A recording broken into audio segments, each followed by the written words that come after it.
What is up, everybody? Hopefully, most of you were tuning in over at the NFC West Roundtable and then are coming over here to listen to Sunil and I rap about free agency. There's a ton to talk about. Really excited about this show, really excited about free agency in general. And whether you're a 49er fan or not, I mean, just football movement. This is a great time to be a football fan. Sunil, excited to get your thoughts on some things. I think we already have some difference of opinions on how things are going. That being said, we're going to talk about it all, and we're going to do it next.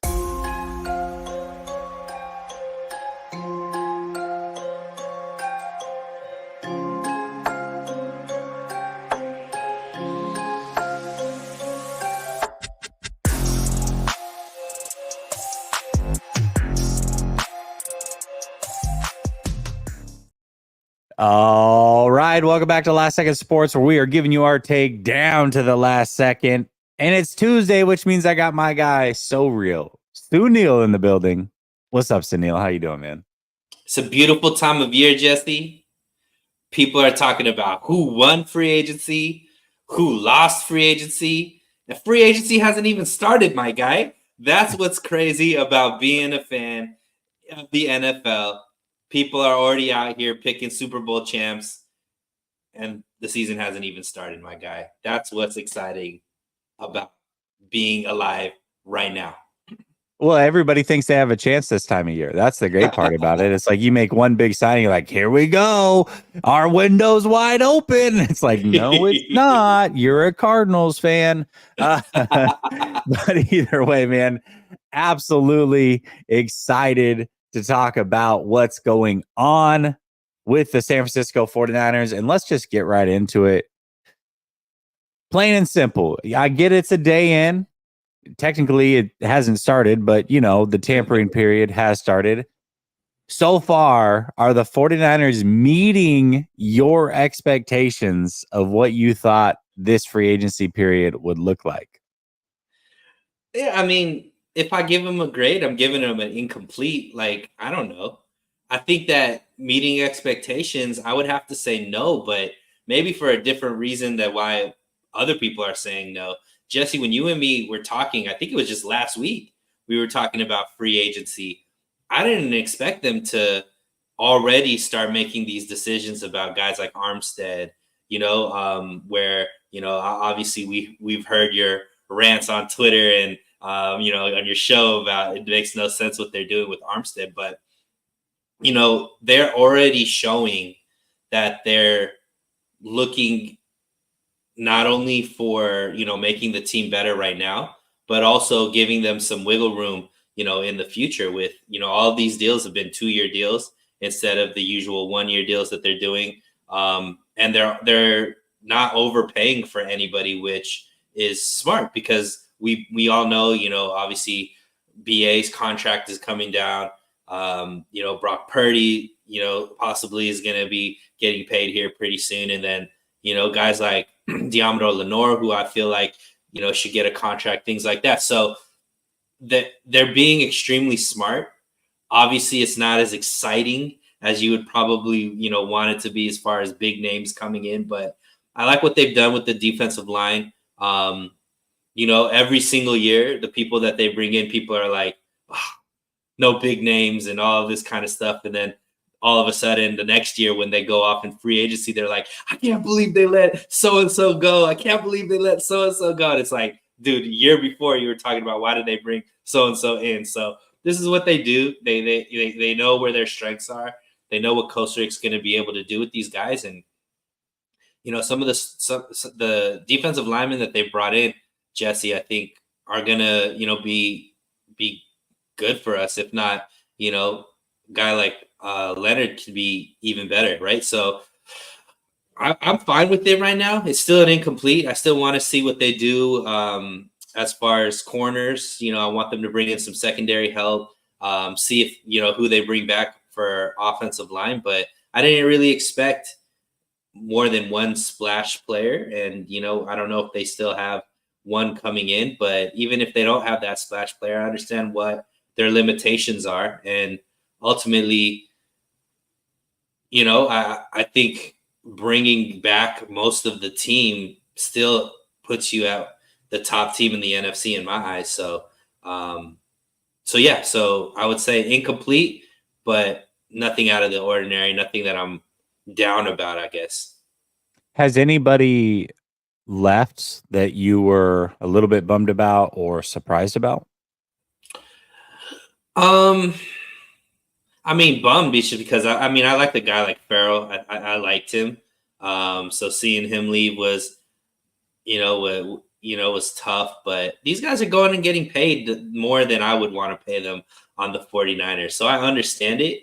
Um, you know, I'm not against anybody going out there and getting paid. They're putting their bodies on the line and go out there and make as much money as you can. These teams aren't loyal to you, so just stack up your money, pay, make sure you set you and your family's life up for as long as possible for as short of a career that these guys have. So I'm all about it. I know, player movement and whatnot. Armstead, we still don't know if he's leaving or not. There's conflicting reports of what's going on with his contract. But when he leaves, obviously, him being such a big leader for this team is going to be sad. But also, he's somebody who I think is not as good as the money we're paying him at this point either. So it makes sense. Yeah, I mean, it doesn't make sense, but but he's not as I get it. He's not as good as the money they're paying him, but they're going to pay him whether he's here or he's not. So for me, it doesn't make sense. But that being said, I look at what the 49ers have done. I'm really not mad at any guys that they've brought in. A little bit disappointed they didn't get like a Daniil Hunter. You always fall in love with a guy in free agency or the draft or whatever. Usually you don't land those guys. So looking at what Daniil Hunter went for, though, today, I had to throw it out there on Twitter, and I'm going to say it here. You look at the three guys that the 49ers signed, they signed all three of them for the price that they got Daniil Hunter for. So in hindsight, it's like, yeah, I mean, I would have loved to have had Daniil Hunter, but at 25 million, absolutely not. It was never feasible. And getting some depth pieces was extremely important for this team. They had to make up for what they're going to lose in free agency. And also, trying to add depth to this team and this line, you can only spend so much money on big name guys if you want depth. And I think that 2019, depth was huge for this team. And it had really been up through, I think this year was the first time you saw a little bit of a fall off in the depth, and it cost them a little bit at times. And so for me, getting that depth is extremely important. I'm not mad at any of the guys necessarily that they signed. I know they're not big names, but for the most part, they're getting younger. For the most part, they're getting healthier. And so I think it's fine what they're doing. Not disappointed overall, but not meeting my expectations, I guess, based off of what I had hoped was going to happen coming into it. But to your point, still very early. Technically, it hasn't even started. Right. So, yeah, I mean, And other there's than still the a lot of Armstead great. thing, that's like the one thing for me that I'm like, dude, I don't get it. And people try to explain it or try to make sense of it for me, and nobody's been able to change my mind. So I don't Yeah, I know. mean, to me, I think it's just the loyalty thing that the 49ers have shown. And what I mean by that is guys that are tenured with the team, they tend to do what's right by the player type of situation. So, I think they went in, they needed him to take a pay cut. He obviously didn't want to do that. Maybe he feels like he can make more on the open market. So they're allowing him to have that chance. And I'm guessing this is absolutely obviously no reports or anything. Maybe they have like a handshake deal that, hey, if you don't see on free agency market, what you're looking for, maybe we could come back and you could do the pay cut type of thing and we keep you on the team longer. So that's the only thing that it makes sense to me is this is just only out of loyalty to Armstead for what they do. Because you've seen them do that with other players, let them kind of go test free agency, not franchise them, things like that, even though it was in what's best for the team. They kind of want to create that culture that, hey, we're players first. And it's led to a lot of players loving playing here, but you know, I guess I don't know where you would stand on that. Yeah, I mean, I don't mind them doing that, I guess, to a certain extent, but here's the way that I see it. He's in the final year of his deal. He's getting paid a lot of money. Yes, he didn't want to take a pay cut. I understand that from his point. The flip side of that is you're in a win now window that is rapidly closing. Like, I think that we can agree, at least with this team as it sits, the window is closed after this year. Now, that doesn't mean they can't bounce back in 2 years and get there again and kind of retool on the fly. But with this team and the main cast of characters that we think of, this is likely it. Maybe last year might have been it. We might be stretching it now, but they still have a chance, at least on paper, it feels like that. Eric Armstead brings enough value to where you just make him write out his contract. I mean, this is a harsh business. This is a cold business. It's not like he's getting underpaid to be here. He's getting overpaid to be here. So make him ride that out. If he's not willing to rework the deal, that's fine. I understand that. That's the business side of it on his side. Well, on the 49ers side, guess what? We're trying to win a Super Bowl. You're good enough to still be here versus not paying you a ton to not be here. That doesn't make any sense. So make him write it out. That's the way that it should work. I don't know. Yeah, I mean, I completely agree, but I tend to trust this front office and trust, Kyle, obviously. So there's got to be a reason for it. I just don't know what that reason is, Jesse. I'm with you on that. I mean, and Alex, I listen, and I appreciate your comment because a lot of people have this sentiment. By the way, I agree. But the problem is that I wish they wouldn't have reworked his deal last year so that he was a true free agent this year and we could just be free and clear. But Alex, they're paying Eric Armstead regardless of whether he's on this team or not. So is he not good enough to be on this team at all? You're saying that it's better off to pay him his salary to not be here than to be here for one more year versus replacement level defensive tackle that you're going to get for $3 to $5 million on the open market. You think that player is better than Eric Armstead? Like, it's just worth it to give up his roster spot because they're paying him no matter what. Like, we got to be clear about that. They are paying him no matter what. So whether he's here or not, he's getting paid by the 49ers. To me, I think he's good enough, even if it's 10 games, to be worth to be here. That's my whole point.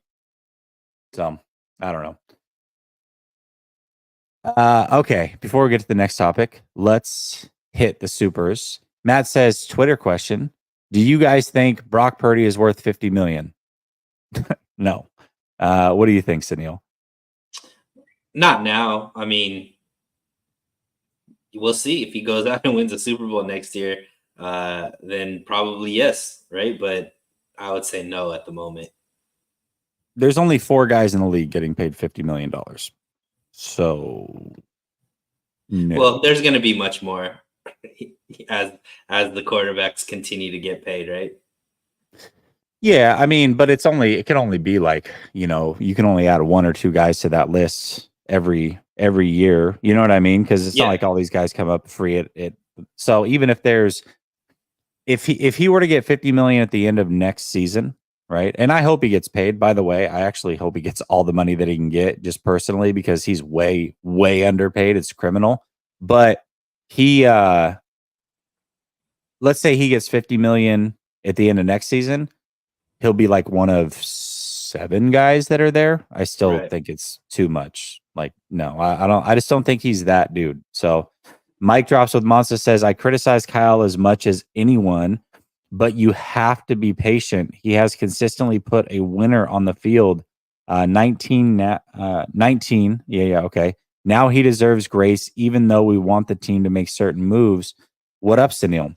Yeah, that's fine, but don't. No, this is funny, Jesse, because Monster's been going at me on Twitter about Kyle Shanahan, and so this is like completely 180 that he's doing. So I think he's either trolling or I don't know what's going on. It's really messing me up.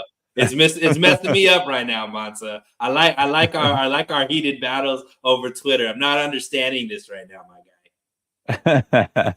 Yeah, I don't know what's going on. I mean,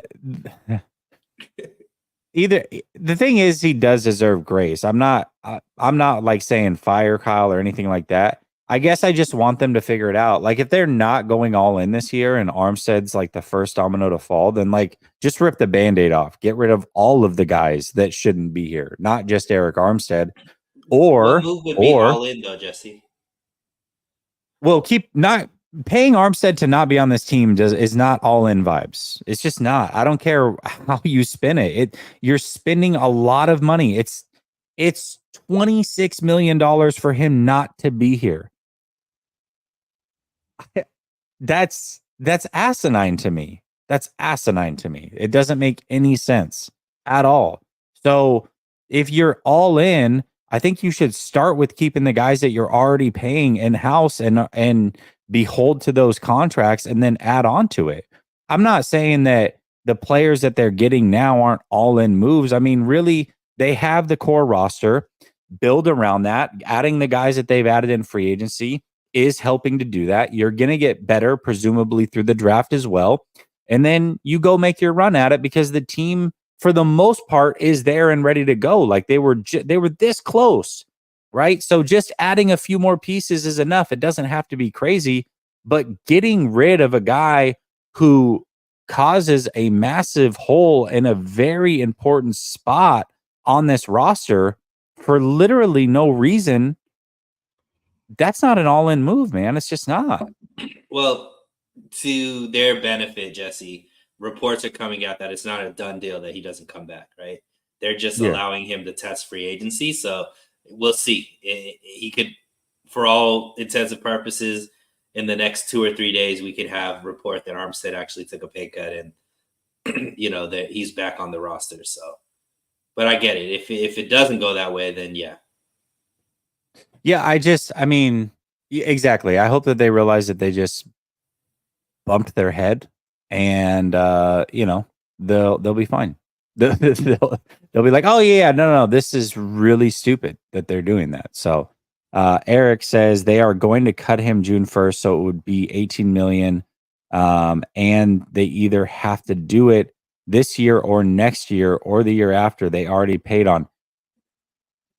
Right, but his contract is up after this year. You're free and clear. Other than what the rework of his deal, like the dead money that is going to be there for the void years is already there. But the money, if you push it to post June 1st, it doesn't just disappear. It just means that you're paying him not only this year to not be on the team, but you're going to pay him next year too. That's even better. Like, let's pay him 2 years to not be on this roster instead of just one.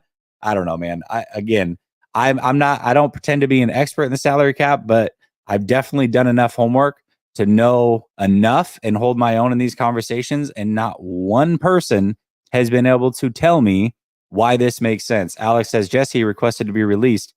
Did he though? Or did they go to him and say, hey, we want you to take a pay cut? And he's like, no, absolutely not. And they're like, well, then do you not want to be here? Because we're going to release you. And he's probably like, well, yeah, if that's the alternative option, then release me. But I'm getting paid a lot of money. Like I'm fine to write out my contract. So if he doesn't want to take a pay cut, that's great. But again, you don't have to do him any favors. He can request all he wants. This is a business, man. This is a business. Keep him. Make him write out his contract. If you're paying him anyways, make him stay here. Who cares, man? Like, these are the decisions you have to make. Matt says D'Amico start versus Kyle start. D'Amico Ryans over Kyle Shanahan, in my humble opinion. Yeah, I mean, I don't know. I think he's done a really good job. He just found the quarterback. That's the hardest part in the world, is finding the quarterback, and he found his. Shady Luke says, God, I love Howie Roseman, bro. Won't watch the ship sink. Eagles are not dying the way that I had hoped that they would. I will say that. Mike Monster says, not trolling, serious. You misunderstood me earlier. Okay. Hey, appreciate that, Monsa. I do enjoy our conversations on Twitter, so keep it going. Matt says, if he isn't designated post-June 1st by 4 p.m. Eastern tomorrow, then they are reworking on it with him.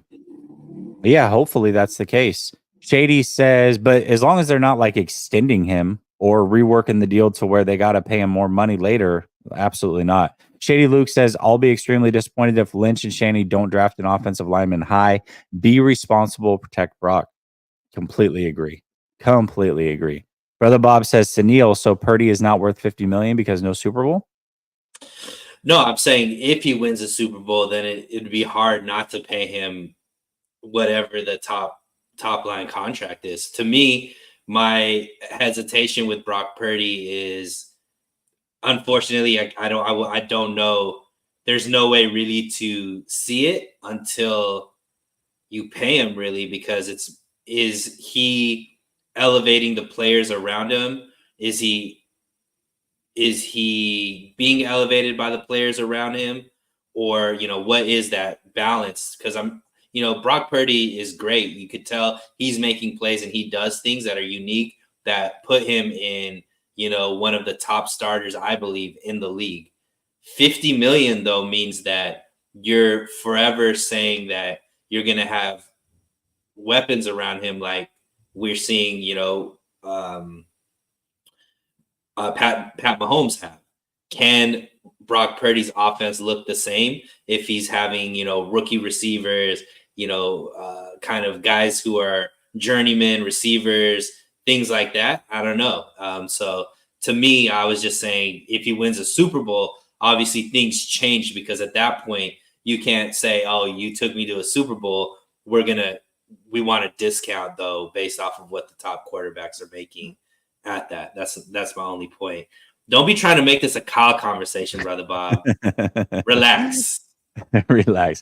Matt says, if you're going all in for this year, I think I'd rather have 18 million in cap space post June 1st release than Armstead. I'll listen to it, but what are you going to do post June 1st? I mean, everybody's already signed. Deals are already done. The money, Eric Armstead is free to sign wherever he wants, but the 49ers don't see that money until post June 1st. So what are you doing with that money after June 1st that is overriding Eric Armstead? That's the question. So I'll listen to it, Matt. I will. I just don't I don't know who you're getting post June 1st that makes it worth it. Brother Bob says, so Super Bowl is the benchmark for QBs, not head coaches. Interesting. You knew exactly where he was going. Brother Bob clearly doesn't He's listen too predictable. to any. Hey, you're predictable, yeah. Hey, I really hope your clients, you listen better to your clients than you do to me when it comes to these arguments, my guy, because sheesh. Golly, that's so funny. All right. Now we asked the question, are the 49ers meeting expectations? And it's still very, very early. So now the question is this: do you believe that the 49ers have a big move up their sleeve before this free agency period is over? And that could be through trade. Doesn't necessarily have to be through free agent, but let's just say before the draft, do they have a big move up their sleeve that is going to happen, in your opinion? Yeah, I do believe that there is going to be a move that's made that gets us all excited. Potentially for me, it's going to be in the secondary. There's a lot of good cornerbacks that are free agents, and there's also some really good cornerbacks that seem to be available through trade. I think that the 49ers do pull the trigger on something like that, or along the offensive line. I don't know who would be that move, but to me, I do think that we haven't had an off season where they don't at least make one splash, Jesse, whether it be through trade or bringing in through free agency. I just don't expect them to stop now, especially when they've been getting so close, right? Yeah, it's interesting because I thought that the 49ers would make a big move. I guess it just depends on what you constitute a big move. I think it's going to have to be through trade, whatever it is, for a younger, cheaper player that is a good player but still cheap at this moment. That's the one way that I think a big move is possible. I don't know that it's possible through free agency just because of the money that's available and everybody who's already been signed. I don't know that big move can happen through free agency. So if it does happen, I think it's going to happen through trade. I will say this. I know the 49ers have been very active on that front. They've been making a ton of calls. And so I've got to think that they're going to keep pressing until they get something done.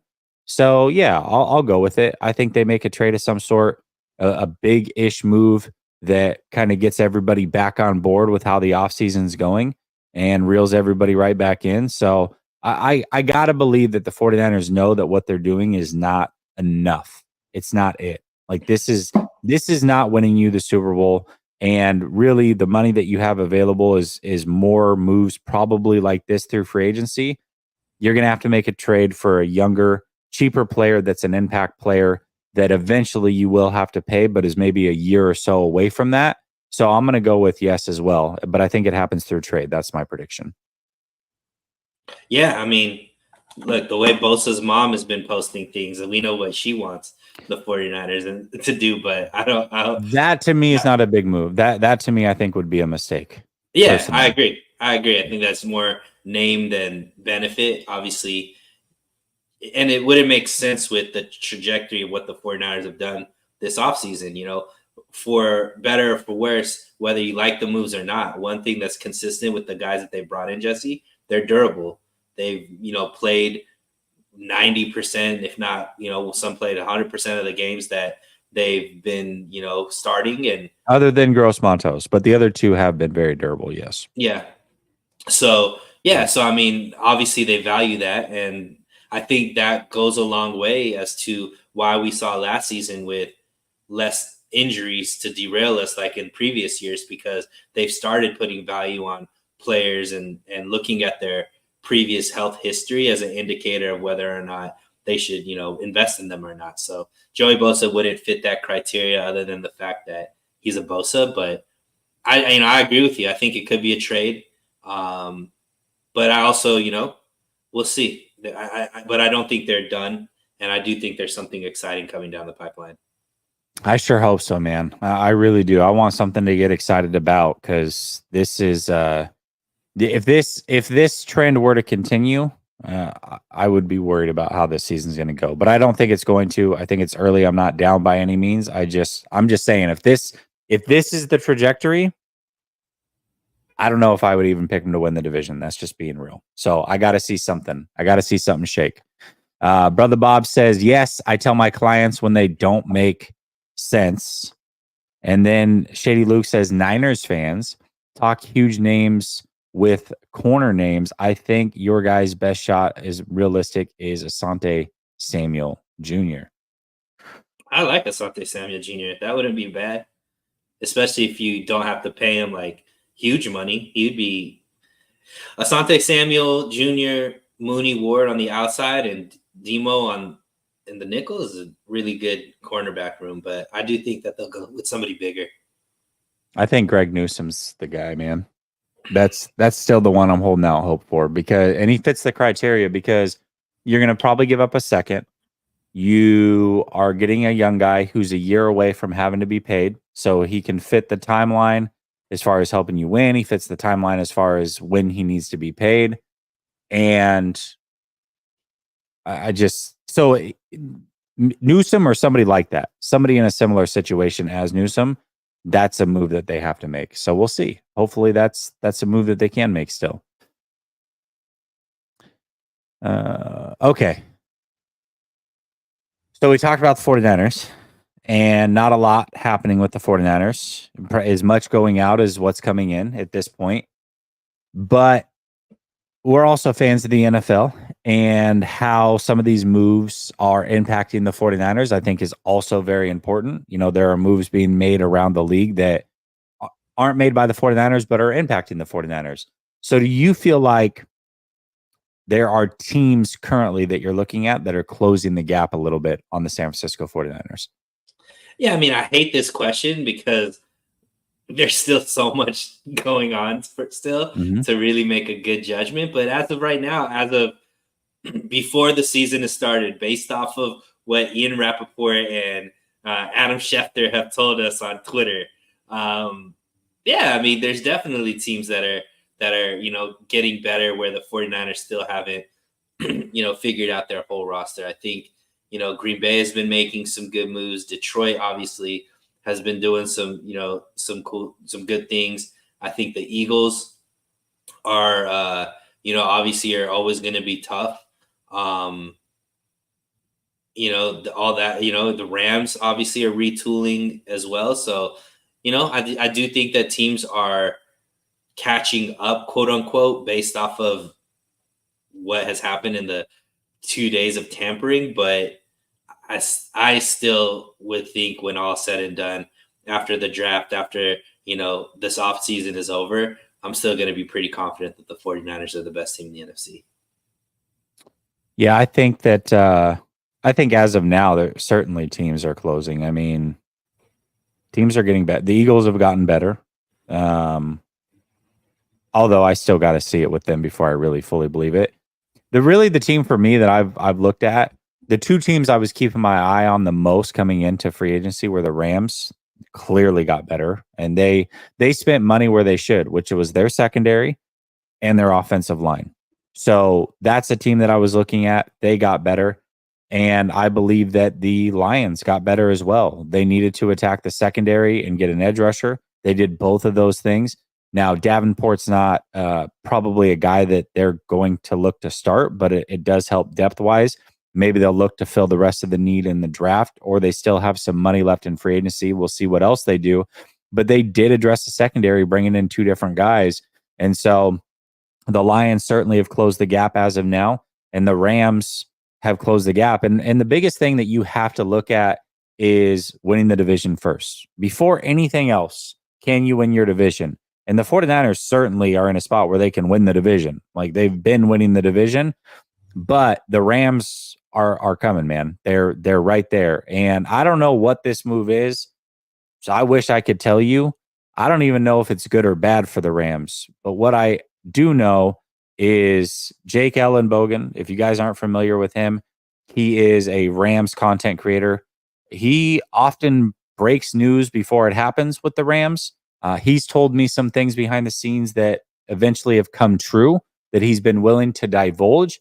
What he said today on the NFC West Roundtable is that a massive move is about to happen with the Rams. Again, that could be Donald retiring for all I know. That would be a massive move. But the way that he grinned afterwards, I didn't like it. And so I would look out through the end of this weekend to see if anything happens with the Rams, how massive that is. But yeah, I mean, if they're continuing to make big moves, and we know that they're wheelers and dealers, they have a ton of cap space. That's a little bit worrisome. What is going on with the Rams? I don't know quite yet. But if it's a big move and it's a positive move, that could get a little bit scary. But as of now, I think the 49ers certainly can still win the division. That's the most important thing. And then we go from there. But teams are starting to close, and the 49ers can't stand pat. They've got to make a move, and I believe that they will. We'll see. Yeah, and I mean, also the 49ers usually have one of their rookies or young players from the year before that step up and play really well. And there's some guys that are poised to at least step into a bigger role. And we know that the 49ers are good at developing these players. So you got to have faith in the process, faith in the system. And I know a lot of people think it's just cake to get to NFC championship games year after year and get to Super Bowls multiple times. And it doesn't mean anything unless you win. But, not many teams are doing what the 49ers are doing as far as dominance in the NFC.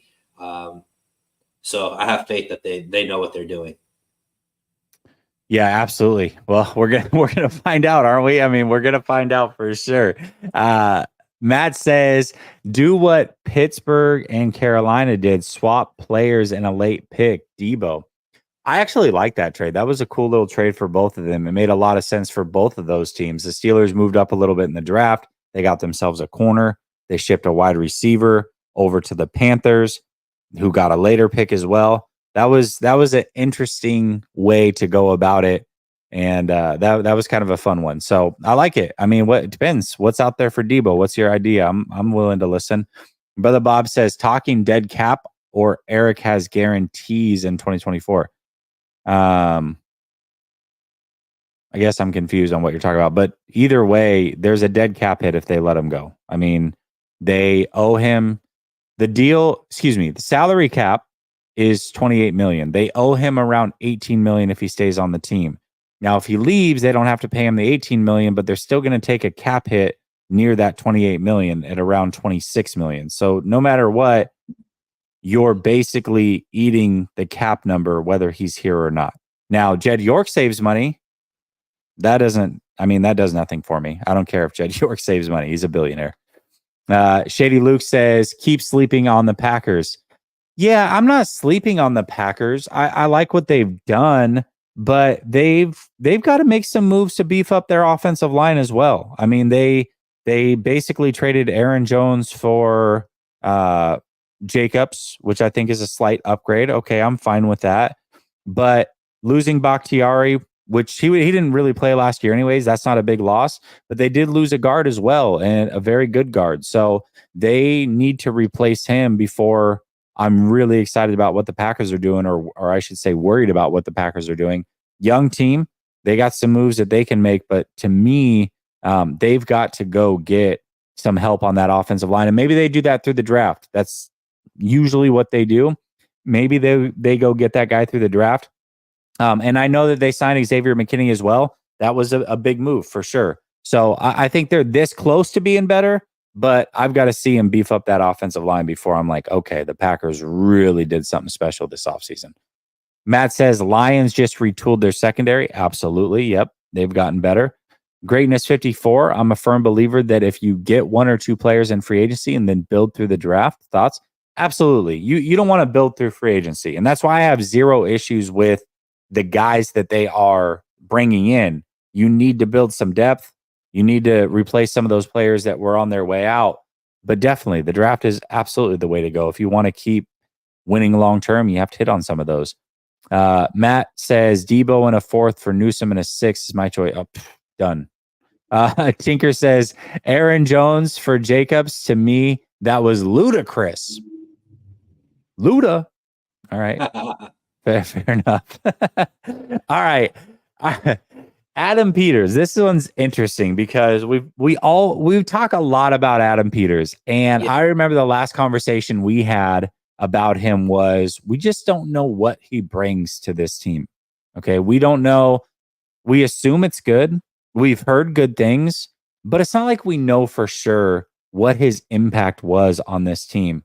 What we have seen, though, is a little snippet, though, of possibly what it is. We've seen the players that the 49ers have signed and the types of contracts they've handed out. And we've seen the players that the Commanders have signed and the types of contracts that they've decided to hand out. Are we starting to see a little bit of the Adam Peters effect? And I'm not even saying it's a negative that he's gone, but just are you starting to see maybe how some of these contracts are worked and the players that are being brought in and like, oh, okay, that's kind of what he brought to the table, or is it just still too early to tell in your opinion? I mean, I think it's difficult to make that correlation because Adam Peters also got better under this staff, right? So he's going to a team where he had the most cap space. He has high draft picks, and he's starting from scratch, right? Whereas the 49ers, he wasn't necessarily that decision maker when he was in that same situation under the 49ers, right? That was John Lynch and all of that. So he's been able to learn what works, what doesn't work. And, hindsight is 2020. I'm sure if John Lynch had it to do over again, if Kyle Shanahan had it to do over again in 2017, they would make different decisions if they could go backwards. Adam Peters, I'm thinking about WWE wrestling right now. Adam Peters is starting from scratch with all the knowledge of being a part of a roster build that has led to multiple NFC championship games, multiple Super Bowl appearances, and knows, is able to pick and choose what's the good things and what's the bad things with from having the cover of not being the quote unquote decision maker. So to me, you got to give him credit. I think he's doing a wonderful job with Washington. I think he's bringing in really great players. I assume that he's going to have an amazing draft as well. For the things that we did hear, Jesse, like drafting was one of the things that he was really good at, finding good talent and things of that nature. But to me, I think it's unfair to just put up what he's about to do versus what Colin Shanahan did in 2017, much like how people are trying to do what D'Amico's doing versus what Kyle Shanahan did. Like all of these guys had the benefit of of being able to learn under this regime with the 49ers. And we're not saying that mistakes weren't made, but they don't have to necessarily make those same mistakes. So they're getting the benefit of taking all the great things that this organization did and then, leaving out maybe the mistakes. So to me, I don't want to take away anything from Adam Peters. I just think that it's unfair to make the correlation just because they're not starting from the same spot. Yeah, most definitely. Calvin, they signed him for $6 million. It can be $10 million, but that means he's gonna have to play a lot and play well. So I think if he did play a lot and played well, that they wouldn't be too mad at that $10 million. But for now, it's 6. I like what the Commanders have done, and it is a completely different thing. But I feel like they've gotten some bargain deals. I think Allegretti was a steal at that price. Their center Tyler Biotish was a steal. And to me, what it looks like they're doing over there is they are setting up to protect, presumably, their rookie quarterback that they're about to draft. And you can't be mad at that. He's showing that he cares a lot about the offensive line, which is interesting because that is not necessarily something that we would all agree on has happened here at times. And so he has put a lot of effort into that very early on. So maybe that's a conflict that he constantly had with the 49ers here, where it's like, hey, let's go after offensive line. And they're like, no, we're good with McKivitz type of thing. I don't know. But no, I mean, I think what we are seeing is that there's certainly been some good bargain deals for the Commanders. I think you could argue that maybe the 49ers have overpaid a little bit for some of the guys that they've brought in, but until you actually see them play, can't say that for sure. And some of the bargain deals that we're used to getting, maybe he did play a part in that. I don't know. It's so early. We're not going to know the answer to this, Sunil, for probably about 2 seasons. Give me 2 seasons and we'll know. You know what I mean? We got to see some drafts happen. Yeah, and I mean, Kyle Shanahan Shanahan and Lynch are also dealing with the fact that they're all, there's more and more people looking for the same player because they're bringing in similar systems, right? So it's more competition. It's more, obviously they don't have the same bankroll as, some of these other teams right now. They can't offer starting jobs or, they can't offer the same things because they already have a built roster. So there's other pitches that Adam Peters can do right now that the 49ers can't do. But to me, his success is great. Like, we want him to be extremely successful. He still, came from this regime, and I would assume that he's learned a lot of great things from it. And ultimately, for whatever he did, he's never going to get the credit that he probably deserves for whatever he did. And maybe he's getting more credit than he does deserve. Who knows? But with the Commanders, he's going to be able to get all the credit or all the blame, depending on, how that works out. And he has a really important decision at the number 2 pick, making sure he picks the right guy for that team. So, I wish him nothing but success. To me, I wish nothing. I want D'Amico to do well. I want Saleh to do well. I want McDaniels to do well. I want, Rand to do well with the Titans. I want all these guys to do well because ultimately they're all former 49ers guys. I just don't want them to beat the 49ers in the Super Bowl. I think that's the big thing, right? And even like ex-players, you usually root for them as well. Like, hey, you want to see these guys do well, and you're happy when they get paid or they play well. Aziz Al-Shair's one. DJ Jones is another. When these guys leave Buckner, you root for them, as you should. They've been here for a long time, but overall, you just don't want them to be better than us. Yeah, that's exactly what it comes down to. Be good, but don't be great. You know what I mean? Like, don't be great. Don't lose your job. Don't be great. Just don't be better than us. Don't be better than us. Yeah. Just don't be better than us. Absolutely. Especially if they didn't leave on bad terms. If they left on bad terms, then it's like, okay, well, listen, I don't know if I can root for that, but which a lot of people don't. I mean, there's a handful of people that you could put into that. Most people leave on really good terms with the 49ers under this regime. Yeah. Why okay, let me ask you this before we get to the next topic. Just NFL, not necessarily 49ers. It's not going to be 49ers. Your answer can't be with 49ers on this one. There's no way. What is the biggest shocker move that you've seen across the first 2 days or so of the free agency period in the NFL? Biggest shocker. I don't know if it's just one move, Jesse, but what Houston is doing to get Mm-hmm. Joe Mixon and Danielle Hunter, to me, is ridiculous. Plus, they brought in, other guys too, but those two guys, I think, immediately elevate that team. Giving a guy, you already found the quarterback there in CJ, and giving him an even better running game than what he had the year before when he had his ridiculous season. And then, adding to that defensive line that already was pretty good with a guy like Danielle Hunter, with what we know D'Amico could do with that defense, giving him more studs. To me, that's their offseason has been amazing. Yeah, it has been really amazing. Man, Saquon Barkley of Philly shocked That's a big me. one too. That Yeah. one shocked the hell out of me. Henry to Baltimore didn't. I mean, that's kind of been talked about for a while. Although It's I still think a it was an huge move. awesome move. No, it is Yeah. a huge. No, it's definitely a huge move. I don't want to like undersell it, but as far as like the shock value, it didn't really shock me that much. I think Patrick Queen to Pittsburgh shocked me a bit as well. Yeah. Um, In their what division else? as well. The amount of Yeah, interdivision is crazy. Like, was it Aaron Jones going to Minnesota? That's yeah, wild. right. Geno Um, Stone left the Ravens and went to the Bengals. yeah. I Who mean, I else? think Who's the been crazy? Giants have made some, getting Brian Burns, and it looks Yeah, like that was I huge read too. they're going to cut Daniel Jones. So who knows what they're going to be doing at quarterback?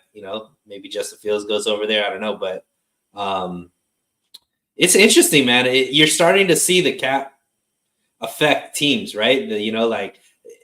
For everything that the 49 people are, complaining about the 49ers, a lot of teams are going through tough decisions and losing really productive players because they can't Oh, afford to Aziz pay to them. the Texans as well. We forgot about Yeah. that.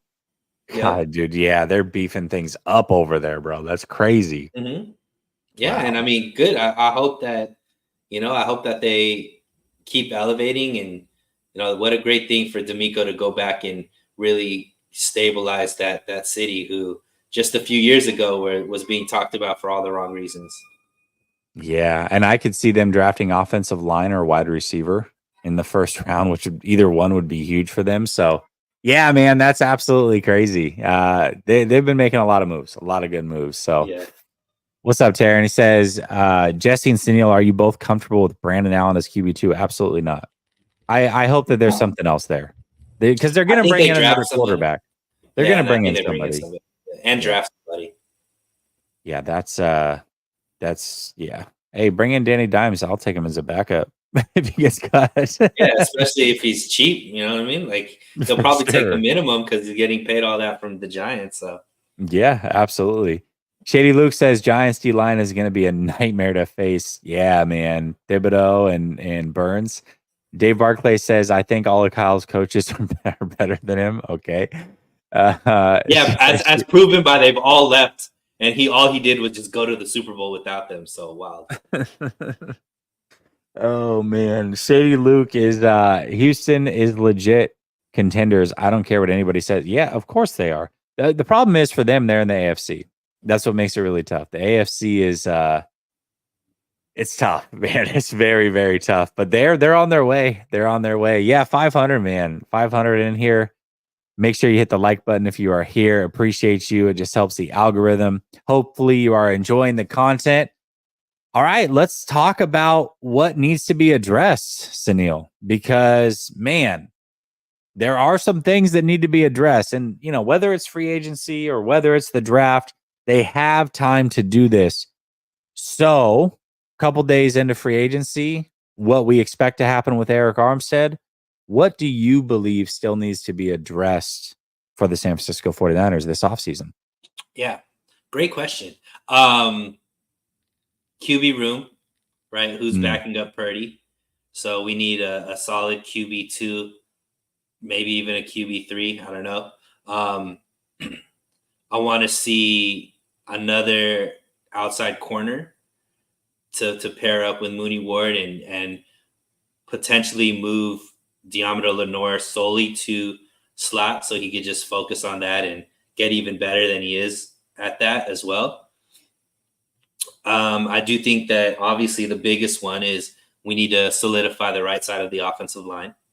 So the offensive line is there, and then a couple more pieces to the defensive line, and then the backup plan for if whatever version of Greenlaw we get, right? If he's not ready for the season or isn't playing up to par, we do need to have like some kind of solution there at linebacker, preferably somebody who could do what Greenlaw does, which is be able to cover and stop the run at the same time. Not a lot of those type of linebackers walking around, but that unfortunately I didn't mention just one thing, Jesse. There's 4 or 5, big holes that the 49ers need to fill.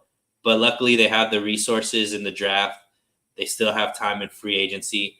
Still do think that they're a destination that players want to come for and contend for a title. So I think that, the later free agency goes, the better chance they have to bring in some quality players that could fill those roles. Yeah, absolutely. I mean, I feel like the needs really haven't changed, oddly enough. If anything, they added more through the defensive tackle needs because they lost Kinlaw. Givens is still not coming back, it seems. And then Eric Armstead, you've decided to move on from, presumably. I mean, we'll wait. We'll see tomorrow for sure. But that seems to be the case. And if that is the case, then you've kind of created more needs a little bit, I think, on this team. But I think the major needs, the right side of the offensive line, second cornerback, those are the things that really needed to be addressed and still need to be addressed. And I think that the smart money is maybe a trade for a corner and then drafting offensive line. And if they can do those things, man, I would be ecstatic about the offseason. So that's what I'm holding out hope for as they move forward. But this is a really good question. And this is a total prediction. But is McKivitz the starting right tackle in week 1, Sunil? As of today, you would say yes. Yeah. They would have to be able to move up in the draft to be able to find somebody that could beat McKivitz in week 1. So I don't know. I think it's going to be hard to move up in this draft.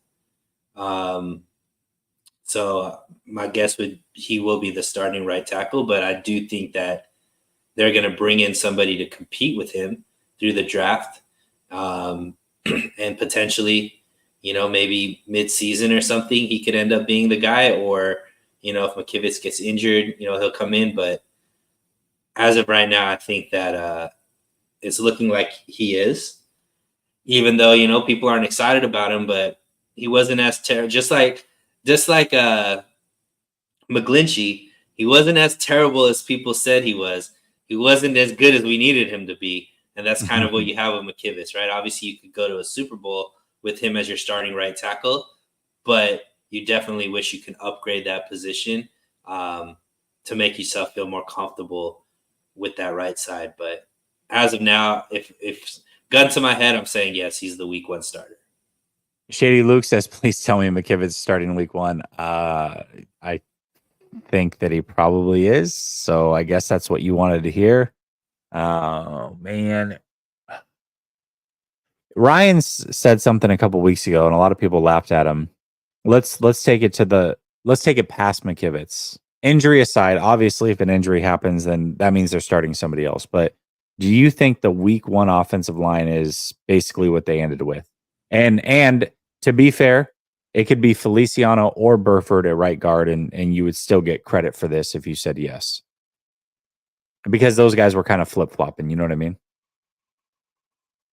I'm going to go with no.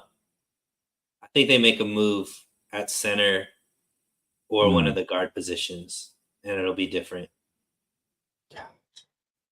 I hope you're right. I hope you're right, man. Oh, if they roll back that same offensive line, that would be so frustrating. So frustrating. Now, the hope is if they do roll back with that same offensive line, at least they've drafted somebody and they're trying to develop him, or they just feel like he's not quite ready. Maybe he's ready by midseason or next year or whatever. I don't know. But man, same offensive line, that would be disappointing. Very, very disappointing. Yeah, Very but also disappointing. it's also Jesse. It's like you saw what it costs to get the top O lineman this season, right? You saw what those contracts are. I don't know Mm. if you look at any of those guys and you think they're worth 19 million, 20 million a year. So we also have to put things in perspective. They could have gone out and changed it, but are you excited if you're giving one of these guys 20 million a year to be a starting right guard? People will be critical about that as well. So the realistic way that they're only going to make a substantial change is through the draft. So unfortunately, because of where they're drafting, things are going to have to drop to them, or they're going to have to be lucky enough to make a move up. But it just seems like there's more people trying to move up, Jesse, than are trying to move out of certain positions. So it would be quite expensive, and I just don't know if they're going to pull that trigger. Yeah, definitely. Shady Luke says, serious Niners question. Wait, okay, hold on. I want to say this, though.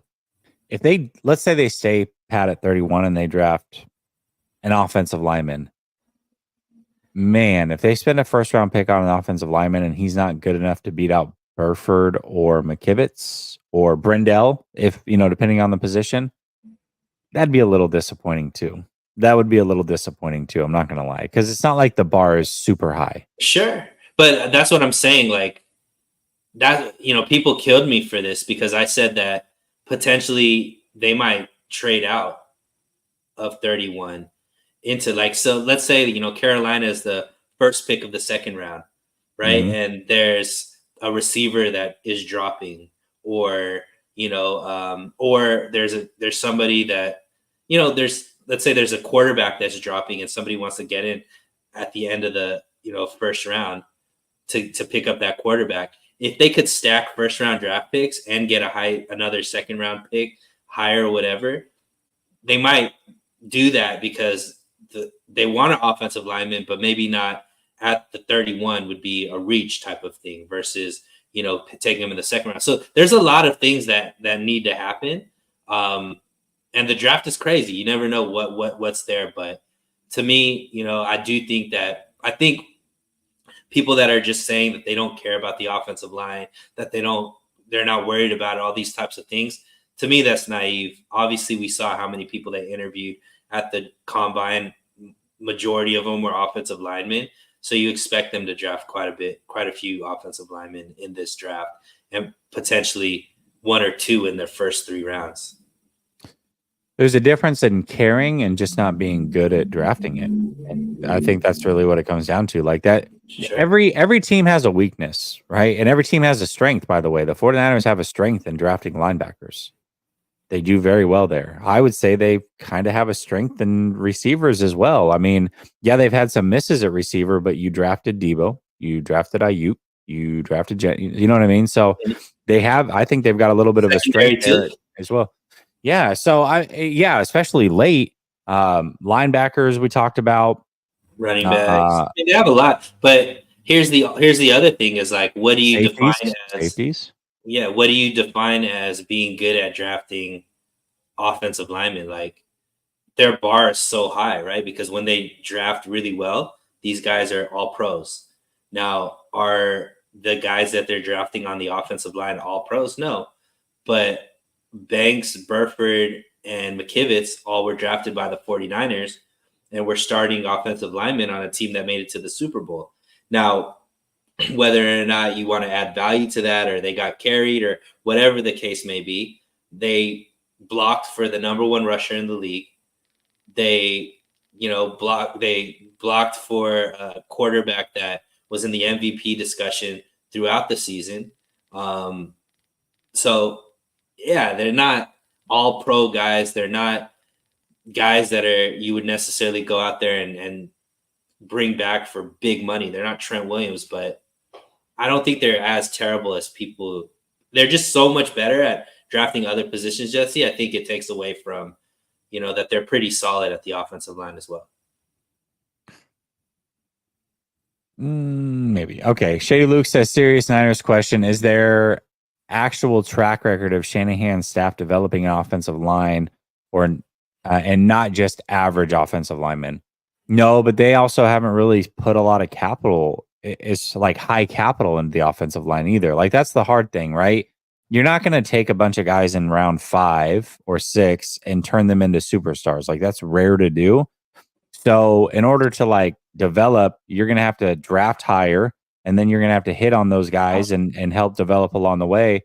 Because they haven't put high capital in the offensive line, it's hard to say whether they can or can't truly develop offensive linemen. I can say that McGlinchey wasn't a hit, but that's one. It's a small sample size. So no, other than just average guys, no.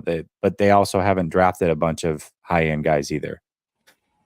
Calvin Hobbs says, or Schaub says, should the Niners package some of their picks to get 1 to 2 good players, or keep the picks and play the percentage and hope some picks will hit? I think they need these picks, man. This year's draft and next year's draft are so crucial. I'm not necessarily advocating that they make 11 picks, but I would like to see them make at least 8 picks. And I think that it's important that they do so, because this is how you get depth. This is how you stay relevant. You've got to hit on a couple of these guys, and you've got to get some of these guys that are less expensive to be contributors to your team. Otherwise, you're not going to win long term. And because they didn't have these first round draft picks for so long with the Trey Lance deal, these 2 drafts are very, very crucial when you look at guys like Armstead moving on. Juszczyk's not going to be here much longer, nor is Kittle. So you're going to have to replace these guys on the fly. Hargrave's another one. You have to replace these guys on the fly. And the easiest or best way to do that is through the draft. So I think they need to make most of these picks. You agree or disagree, Sunil? Yeah, I mean, I think that they need to draft. I think it's not smart to just pick 1 or 2 players and hope for the best. Like drafting, no matter how much of a science it is, it's also a crapshoot. So you want to kind of give yourself as many chances as possible to hit. And we know that the 49ers, once they have a good amount of chances, they hit. They'll probably pick an all-pro out of this draft class. And this is the first time that they have a first rounder in quite some time. So it'd be exciting to see the talent that they get with the first round draft pick as well. Absolutely. Dazza says, not being awful is not a ringing endorsement for somebody that you're going to have protecting your potential $50 million quarterback. That's true. Yeah, but it's true. I'm not saying that they're elite at it, but I'm also saying that I think a lot of people act like they're terrible. Like there's an in between. Yeah, if somebody was to tell me, are they average at drafting offensive line, I wouldn't argue with that. But average isn't terrible. Average isn't elite. I agree with it. I agree that they could get better at drafting offensive line. I'm just saying that I don't think it's as terrible as people say it is. It's just they play in big games. So if an offensive lineman has a bad game or allows a meaningful sack or all these types of things, that's all that people remember. It's just like a cornerback. You could do 99% of the things right, but if you let that one play go for a touchdown and it is the cause for you losing a big game, that's all you're remembered for. You're not remembered for the other great game or the rest of the game that you played great at. I think this is a really good comment. Freddie Rose says, that just highlights Kyle's philosophy, cutting pennies, forcing tackles to play guard in the zone run. That is one thing that the 49ers have done pretty often, is they've drafted guys and expect them to play completely different positions on the line for whatever reason. And I think that has been, that hasn't worked out really too well in their favor. You know, if you're drafting a tackle, then have them play tackle. If you're drafting a guard, have them, or you know what I mean? Guard and center are kind of interchangeable if guys have snapped. But, even a lot of times, like you're drafting guys on the right side, you're having them play the left side. Moore was drafted to be a guard, yet he's only played tackle. So that is an interesting perspective. And I think that's actually a true one, because they've done that a ton. Zakel, I think they asked to play out of position. So a lot of these guys, they've done that for whatever reason. I don't understand it personally, but I don't know that it's worked out great for them either. Dave Barclay says, I want Bo Nix. Any possibility? Love this chat. Well, we appreciate you, Dave. We love you. But no, I don't think so. You're going to have to spend probably a second round pick on Bo Nix, maybe even a first, it sounds like, which I think is ludicrous. I would never spend a first on Bo Nix. But even a second is too high for this team. So no, I don't think that it's possible. Daz has become a new member. Appreciate you, Dazza. And then he says they are not terrible, but they're backups. What happens if Purdy gets injured?